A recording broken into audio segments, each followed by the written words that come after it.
My garbage person of the week is less a person and more a group of people being represented by a stack of paper, because it's the New York Post in general, garbage. But for today's purposes, we're going to talk about their endorsement, which they choose to put on the front page, which is not always the case with newspapers. But they're endorsing Donald Trump, saying choice is clear to put nation on right path back to the future. And you might think, well, John, it's the New York Post. Are you really that shocked that they're endorsing Donald Trump? I suppose not, but there is a little bit of context that you need to know.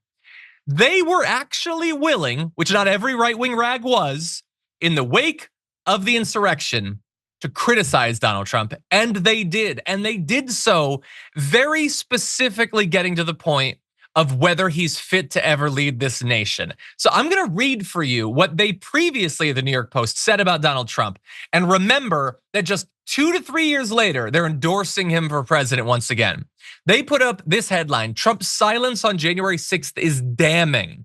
You know damning. Damning is the thing that leads to you burning in a lake of fire for all eternity.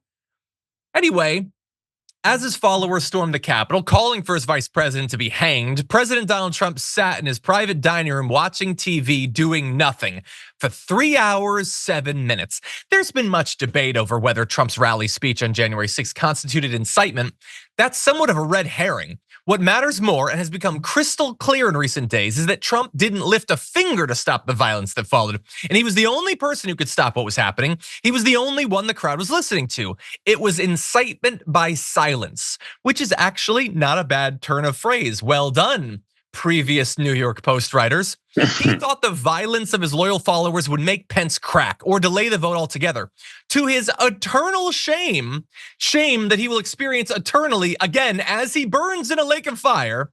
As appalled aides implored him to publicly call on his followers to go home, he instead further fanned the flames by tweeting, Mike Pence didn't have the courage to do what should have been done to protect our country and our Constitution. His only focus was to find any means, damn the consequences, to block the peaceful transfer of power. There is no other explanation, just as there is no defense for his refusal to stop the violence. And here's the money quote. It's up to the Justice Department to decide if this is a crime. But as a matter of principle, as a matter of character, Trump has proven himself unworthy to be this country's chief executive again. Or to put it another way, only one candidate can credibly claim to lead us there, Donald Trump. So again, we're talking about just a couple of years. He incited by silence, shameful, damning violence against America and its Constitution. And just a couple of years later, he's the only one that can truly lead us. So yes, on some level, it is not surprising that they're endorsing Donald Trump. On another, this sucks. Brett, what do you think? I mean, in 2016, when Donald Trump beat Hillary Clinton, I said either on this show or on our election coverage, like, Donald Trump does nothing but stretch out our justice butthole till we can't keep it in anymore.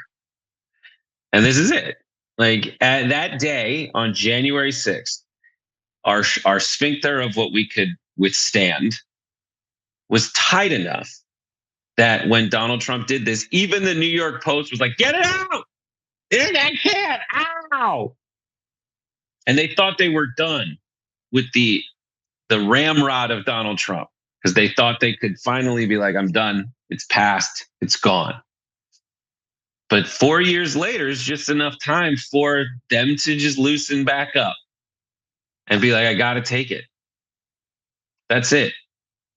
It really is that. I don't know how else to ram that metaphor through, that concept through. I think there's probably some way. We're nose blind to the injustice farts of Donald Trump. Also, you're just in the room long enough. It smells just as bad. You just don't notice it anymore. You're being you. You know who I'm mad at? The TD for keep going to the split screen. I don't want to be on camera when he's saying this stuff. John loves it. Anyway. Sorry, I just sneezed on. Would you like to close off your argument? Would you like to wipe away the disgusting imagery that you've used? I'm just saying, America's Constitution is the poopery of this metaphor. And everyone needs to band together to give one schwitz in the toilet bowl of America so we can stop the stink of Donald Trump from ruining our lives. What would a bidet be? Would it be the legal challenge Kamala to Donald Harris. Trump? It's weird. Like, there's so many people ask, like, what's wrong with Kamala Harris? And they say, like, my friend literally, shouted the R word over and over again. And I was like, that's a real, like, I don't know what to say because I can list everything wrong with Donald Trump. Yeah. Including him coming that close to undoing American democracy.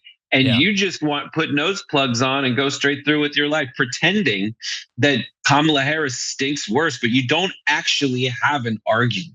No, it's totally, don't worry about it. They have an argument. Mel Gibson articulated it. She's low IQ.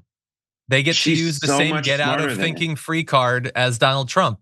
Just they have a moron. So, well, she's a woman of color. Clearly, she's dumber than our white man. There's no evidence of it, but she's got to be. Please tell me she's dumber. But she's not part of it. She doesn't do any of that stuff that they're like upset about because like you're attacking white people. Like she doesn't do that. No, she doesn't. She doesn't say like, oh, here's another white man saying this and putting words. She doesn't do any of that stuff. They're making up things she's never done. 100%. That's what's weird. Well, those are our garbage people, but 69,000 of you voted. It's literally, how is it always 69,000? I don't understand how the algorithm works. Nice. But anyway, voted for the community garbage person of the week, and here are your top 5. Coming in at number 5. Wait, we can do 5 again? That's interesting. Yeah, it was random. Okay, coming in at number 5 with 7% of the vote, you have Lindsey Graham for attacking the GOP who are supporting Harris.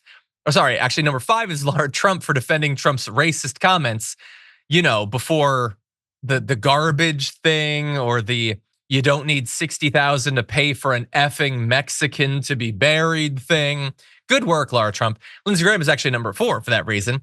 Coming in number 3 with 8% of the vote is Marjorie Greene for saying the COVID vaccine causes cancer increases. Your runner-up with 14% of the vote is Donald Trump for his photo op at McDonald's, but far and away, 65% say Elon Musk for his shady $1 million giveaway thing. And interestingly enough, he was originally going to be my garbage person, so I was almost the voice of the people, but unfortunately not. Thank you to everybody who voted, as always.